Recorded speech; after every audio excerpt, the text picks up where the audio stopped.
Well, I want to give all of you a round of applause as well. You've been here for a long day, and we're going to try to bring some energy into the room. I am super thankful to Sneem for that kind introduction, and I'm going to just veer this chair a little so I can actually have a conversation here. And you got to imagine a fire burning here.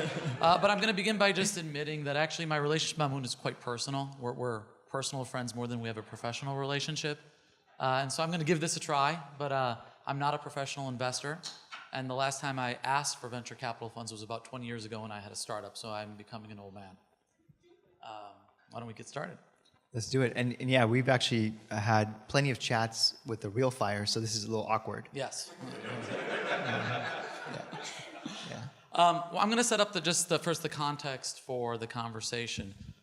In Silicon Valley, we use the word unicorn, and unicorns are these fantastical creatures. They don't really exist. And, Mamoon, your job and many other folks' jobs in this room are to search out these non-existent creatures, find them. Often they only exist in the imagination of an entrepreneur or someone with a dream, and then make those things become a reality. And so as we engage in this conversation where we're talking about finding the next big unicorn, how do you do that? What goes on? I want to take a step way back and talk about your history as a personal history, because I think the person matters a lot. So you were born in Germany, to Pakistan, or Pakistan? Born in Pakistan. Born in Pakistan, grew up in Germany, attended the American school, and then obviously made your way stateside, I think at quite a young age of 16. Yeah.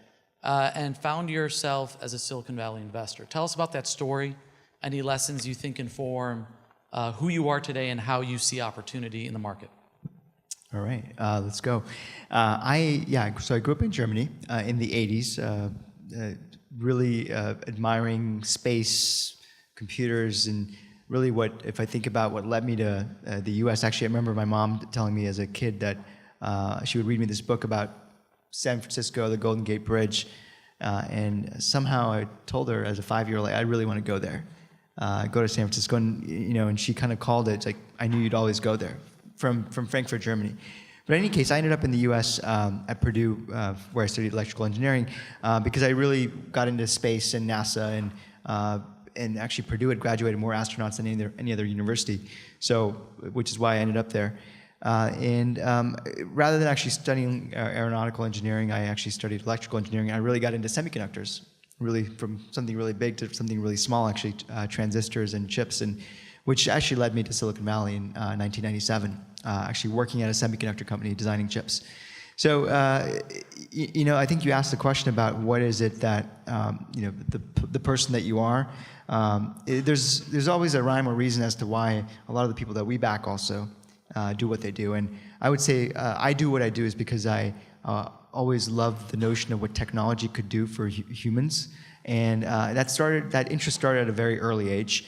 And it started with things like rockets into space to, your first computer and why it could program to do something pretty cool, to, getting freshman year of college, opening up the Mosaic browser and being able to search the web, and that reminding me of the time when I was a kid reading encyclopedias and asking myself the question, why couldn't this just be an interface on a computer where you could ask a question and it would just answer that question, right? And so technology all sort of enables that and enabled that over my early lifetime, which I think really brought me to Silicon Valley and furthermore to what I do today. As you think then about your career in Silicon Valley, you started out as, I think, a transistor or semiconductor engineer, ended up making a career shift that I think, was a big leap into investing at US Venture Partners, made another big leap to co-found what was a fairly prominent investment firm at Social Capital, and now more recently are beginning an adventure leading the investment team at Kleiner Perkins. Talk about that history just as an investor now, not just, not from childhood through arrival at Silicon Valley, but now you're here, you're investing, you're making your own career decisions. As you're making investment decisions, I'm just going to open it up and let that be the canvas you speak to. Yeah, so if you think about just my grounding as an engineer, as a technologist, really, from university, or as a child to university, as an engineer, I felt the same way as I was making the career switch to an investor. a very junior investor when I joined U.S. Venture Partners out of business school in 2005. And I sort of really looked for mentorship and learning more than anything else when I joined that firm. And I thought that there were people, individuals that I'd interviewed with that I could really learn from.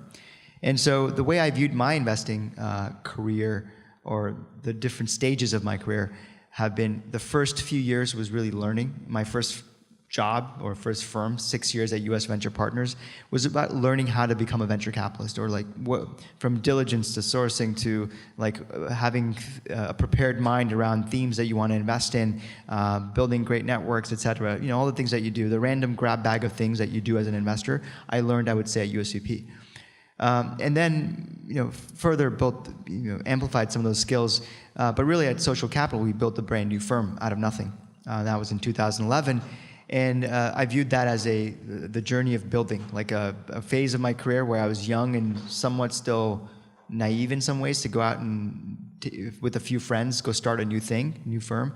Thought that we could do it. We did pull it off. We started a firm and raised a bunch of funds and made a number of investments. And that was a journey I thought that I would continue on for the rest of my life. Actually, just Social Capital is it.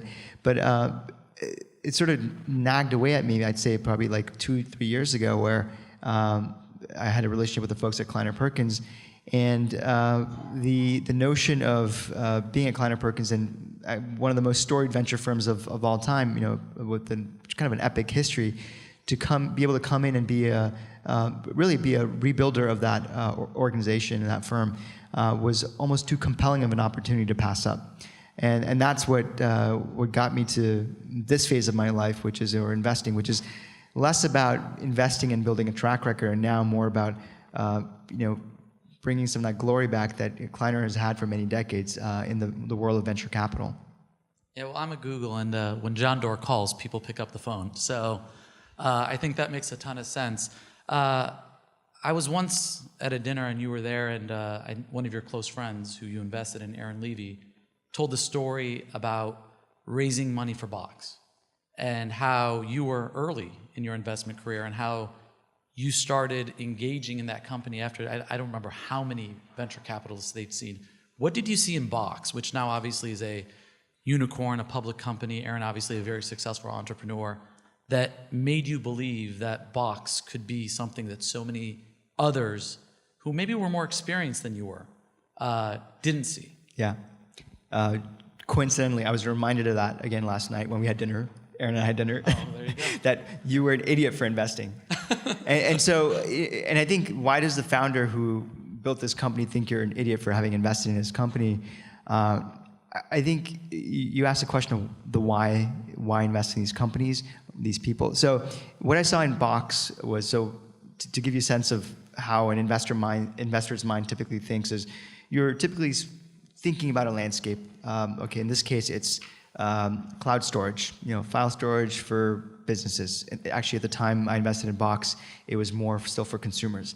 And the notion that people would store their files, work files, personal files, in the cloud through a browser, access them to the browser. In 2007, that seemed like a pretty normal thing to think of. That's the world we'd move to, especially having seen the world of the desktop computing, where you operated through your file explorer and all that. So thematically, it's like, okay, this is where the world is headed. There's plenty of tailwinds that will push this sort of company forward. But at the time, there were 50 companies doing something similar to Box. And I'd probably met half a dozen, maybe more, of these cloud storage companies. And you meet Aaron, and you've got this, imagine this guy who's hasn't showered probably in days, and smells for sure, and he speaks 100 words for every 10 seconds. I mean, just a little bit of a crazy guy. And he's 21 years old, but he looks like he's 41 because his hair is graying and all that. So, but he starts to talk and tell you about why he's doing what he's doing, and it's like, wow, you're 21, but it seems like you've been thinking about this for 10 years. And so, you can really sense I'm not sure how many of you have read Malcolm Gladwell book, Outliers. Okay, Outliers, 10,000 Hours. This kid had clearly been thinking about this problem for countless hours and been working on it, building software. He was not a developer, but he had hired literally engineers in Siberia to build Box. The first version of Box was built in Siberia, and the Russians built it. And so your files are safe. But you listen to him and say, okay, this really, there's something about the first 5 minutes of communicating what he wants to build with Box, really just like, okay, I met all these companies, like he's got clarity of thought. And he's got, even though he's executing in the present, he's thought like 5 years out. And so a lot of times you're actually looking for that. You're looking for that vision, but execution. Vision, like meaning you can see the world many years out, but you're actually working on the present. It's a bit like the AV conversation we're having right before this. We all know that they're going to come, but it's about the timing here. And the most successful founders end up timing the markets right. You don't want to be the first search engine. You want to be Google, right? And so it's important, just as much you have vision, to have execution in the present time. So I would say that theme carries across many other companies I've invested in. I think even Slack is an example of where messaging inside the enterprise is not like a novel idea. It had been tried before. Even Yammer was doing it before it got acquired by Microsoft. But timing mattered. The fact that it was cross-platform, mobile device, browser, desktop, it worked across every platform that Slack built. But the vision was there, but the execution was in the present, meaning the context of what the world was in, they were executing towards that in 2014 at the time at Slack.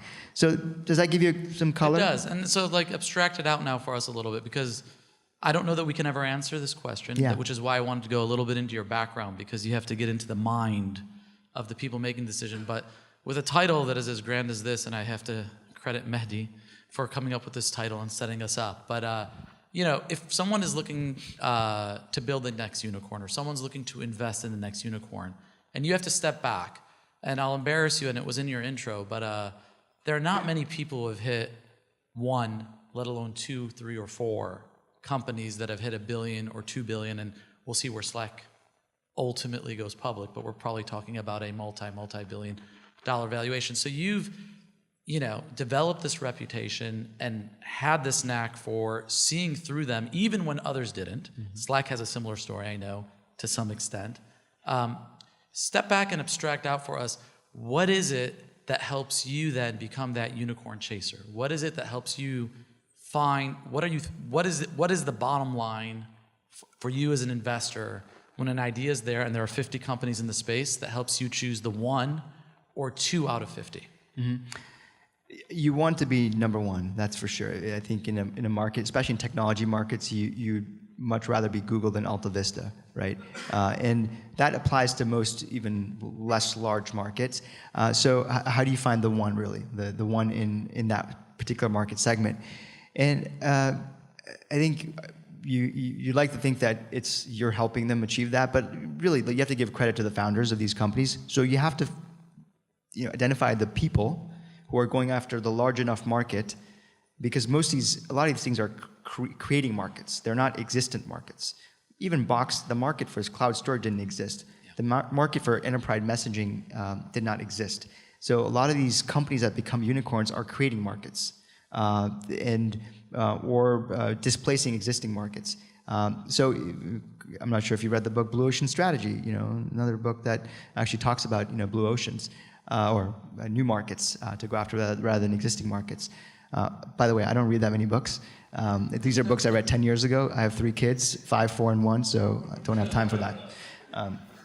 Aside, you know them. Yeah, wonderful kids. And I didn't know you didn't read a lot of books, but because you've got a lot of wisdom, and usually people gather wisdom from books. Most investors will divide, and I remember as an entrepreneur 20 some odd years ago hearing Vinod Khosla speak. At that time, he worked at Kleiner Perkins, and he was one of the high investors in Silicon Valley. To get a meeting with Vinod was like getting a meeting with Mamoon today. And so he still won't meet with him. Yeah. It's still hard to meet with. But one thing that always resonated then, and I think still resonates now, is some people say I'd rather bet on the jockey. Other people, talk about the idea and the horse. And so all investing comes down to this white space, then you've got the specific idea, and then you've got the person who's writing the idea. And you told us a little about Aaron and kind of the rapport you built. But we've got folks here who are entrepreneurs. They are founders. Yeah. We have folks here who are actually founders, and I'm amazed by all of you, especially those of you who are founders, let's say, in the Middle East, where some of the ecosystem is not as supportive as the ecosystem here. So if you were to give advice to one of those founders about how they should look at their business and how, sometimes they also need encouragement. It's hard to be a founder, and there are those low moments and there are those high moments. What advice would you give those entrepreneurs and founders? I'll start by saying that starting a company isn't for everyone. It's incredibly hard. It's time consuming. It's you sacrifice hobbies. Who has hobbies? Family, people who are special to you. Sacrifice in a sense like time, your time. And so it's a commitment that requires an incredible amount of conviction. And that means that you're defying the odds. You're also, there's going to be a lot of naysayers. Most people don't believe in what you do. I mean, even for me as an investor investing in companies like Box, let's say, when you explain Box to someone like good luck, or some other company. I mean, Box is easy to explain, but you explain something more esoteric, like good luck, like messaging tool for enterprise, like that sounds like iMessage or GChat, right? So most of this stuff, when you're starting these companies, sound pretty silly to most people, or they sort of look at you like, oh, cool, good for you, bro. So you have to believe in yourself. You have to have a unique insight into a market that you have studied, thought about. Those 10,000 hours actually apply, and so which is also part of our business as well. Like how do we get ahead as investors? Same way as founders get ahead. If you're thinking about it more than you're working harder than the next person over, and I think there's no substitute for hard work and grit in what we do, and it has to come with having courage, the fortitude to go push forward. I think every once in a while you should probably get some outside feedback. Is like, am I crazy for doing this? But most of the time you are going to be crazy as you're building a startup and a company. So grit and hard work, I think, is some of the advice. I asked Mamoon if he'd be open to opening the floor to questions, and so he was. And so I don't know if we have a mic here, or I can hand my mic, or someone can walk a mic. But if anyone would like to ask a question, I should have prepped you so that you could be thinking of your questions. The floor is open, and please feel free to ask a question. Any questions? Yeah, Dave. As you're walking up, I'm going to give this one to Dave, and then we'll take the one back there. So I guess you weren't here before when we had SoftBank on the stage, but they were talking about some of the issues of managing large amounts of capital, and I know recently Sequoia raised quite a large fund, some might say in reaction to SoftBank. Seeing as how you're in writing big checks and looking for unicorns, how do you feel about having a very, very large investor potentially with terms that could be crushing? How do you exist in that environment? Has it changed your investing strategy over the last 2 or 3 years? Yeah, I think I'm part of one company that's raised money from SoftBank, and we haven't disclosed, but you wouldn't raise. I'll just say even if the big money shows up, you're gonna raise on terms that are not crushing, and you'd raise money that you think you need to run your business, not because they want to own a % of your business, and because of that they'll write you a huge check. So as an investor in these companies, I want to see these companies become standalone companies and public and all that, and have the ability to raise capital that allows them to get there. And so I would say, we're not encouraging our companies to raise a lot of capital. They should raise the capital that they need. And most companies don't need hundreds of millions of dollars.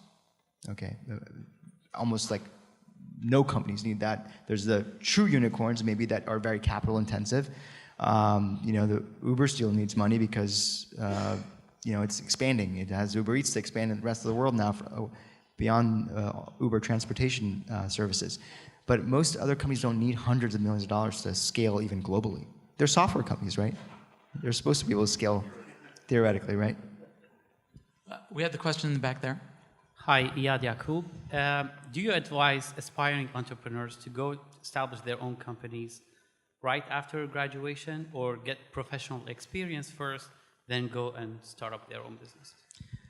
Yeah, I think if it's, imagine graduation from college. Yeah, so, we back a lot of founders who are right out of college. And sometimes I would just argue the point of naivete can also be a benefit to when you're starting companies. You may not be so beholden to the lessons in the past. And I think that's important. If you look at some of the most interesting companies started, they were by fairly young people. But I would say typically, especially in enterprise, where you're building enterprise software type companies, having had prior experience in a specific domain probably helps as you think about the type of product to build, to understand the problems that your customers probably need to have solved, scaling the company from a product marketing, sales, etc. So it depends on probably the sector. If it's like a greenfield opportunity, nobody's doing anything, youth may be your benefit. So it depends on the situation. I think we're at time, but we're going to ask everyone to be patient because I see someone with the mic. If you're okay with it, can we take this question? Yeah, of course. Hey, thanks for being here today. So I'm a founder, pre-money valuation. I know a lot of valuation is the reasons breakdowns happen between funders and founders. What's your advice to founders when it comes to the valuation of the company? How flexible should we be? Well, he's going to say listen to the VC. Yeah, I was having one of these conversations just yesterday with a founder where we're negotiating right now. Negotiating, it sounds like a hard word because we don't really negotiate. I think you just want to make something, a partnership happen. And partnerships typically happen when there's a little bit of give and take. You have to give a little bit, we have to give a little bit. And typically a good partnership is where there's a little bit of compromise on both sides. And a little give and take gets you to a point of like, there's a little discomfort. And you both given a little bit, but it feels good. All right? So you optimize rather than for the deal, you optimize for partnership. And give and take a little bit and it'll be fine. I think if you're building a unicorn, giving and taking a little bit, and then creating $1 billion of value or $2 billion, it's all right. Good. It all works good. out. It's all good. I think we were told we have time for one more. My name is Motaz Fakri. I'm a Stanford GSB student. I wonder if, based on your VC experience, do you draw any similarities between the current market condition and the past two recessions? Yeah, I think everybody's waiting for a recession to come. When you're in a 9-year plus bull market, you think that this is the year for the recession. I lived through a few recessions. I came here to Silicon Valley in '97, so I've lived through the 2001, then 2008, 9, 10 era. So they're not fun, actually. They're actually kind of fun because you have less work to do. So you have more time to do other stuff.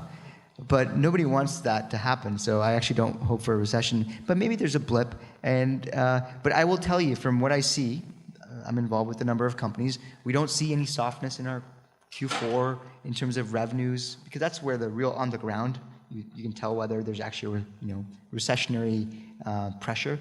I don't see big companies that buy software or hardware or things spending less last quarter or this quarter. So maybe we can have a 20-year bull run. It's all hindsight. Hindsight bias can suggest that we're supposed to have a recession. Maybe we keep going because the world's progressing in a nice way. Thank you. You're welcome. Thank you, guys. I'm going to ask Mamoon just one last question. It wasn't on any conversation we had before, but you talked about how one of the interests you have is actually rebuilding some of the glory of Kleiner in this. And I know you've given that a lot of thought because, like that young Aaron Levy of yesterday, you don't do anything without a lot of thinking and deliberation. Can you just give folks here what you think the future of early stage venture investing looks like for Kleiner or more broadly, in light of Dave's question, but just more broadly? How are you thinking about the next 2 to 3 years of the investment landscape for earlier stage companies? Yeah. The future is a little bit like the past. Kleiner's been around for 47 years, and typically we've been that first partner that a founder chooses to work with them on their board as an investor, as a partner, and that's why I use the word partner a lot. That is a very boutique type of business. Early stage venture capital, where you're a Series A investor, which we are typically. Series A investing is Kleiner's focus. And that's a bit like it's been going on for 40 years, 50 years. It's a very human relation. It's a very boutique, human, bespoke relationship that you have with people because you're actually working with those people. But having said that, the macro of the venture landscape is that there are probably 10x as many seed investments that happen every year than 10 years ago when Dave started doing seed investing. Or you just started doing seed investing way before that. Yeah. But there's 10x more because of Dave. Because of Dave, yeah. Yeah, because there's 500 startups, too many startups. So we have to do a lot more filtering of startups to get to the Series A. By the way, if you look at the number of Series A startups that get funded on a yearly basis, it's like maybe up 50% from 10 years ago. So the number of Series A startups is still very much the same still, which means that our business of betting on founders and having those like pretty tight relationships and help them grow their companies over like 5-10 years, that has stayed pretty much the same. So, what we're doing at Kleiner is kind of focus on that piece and just double down on what we know already on what to do. And that means like the people that we hire, the people who are on our team, have to be able to do that job really well. Well, with that, thank you very much. We're excited for the future at Kleiner, and I think we're going to have someone close out, but I would love to also, just being a board member of TechWadi, thank all of you for taking out of your Saturday to come and support one another. This is a network to build bridges, and so each one of you supported one another and paid it forward, and that really does matter. We just heard about the importance of building relationships. I want to thank all of the people who put so many countless hours into making today's event possible. I want to thank my other board members who made their way from abroad. Sharif, Noor, they flew very far distances. I see Dr. Osama here in the front, who I've just gotten to know in the last year or so, but he's really visioned much of this out and brought us together. And so I think we just have a lot to be thankful for. And at the end of a long day, you can feel tired, but you draw energy from people, you draw energy from thanks, and actually the best ideas come when you're in that disposition, right? When you're opportunity focused and not looking at scarcity, but looking at opportunity. And so I want to thank you guys. I think someone will come up and close. Thank you, Mamoon, for your long drive up here. Thank you, everyone.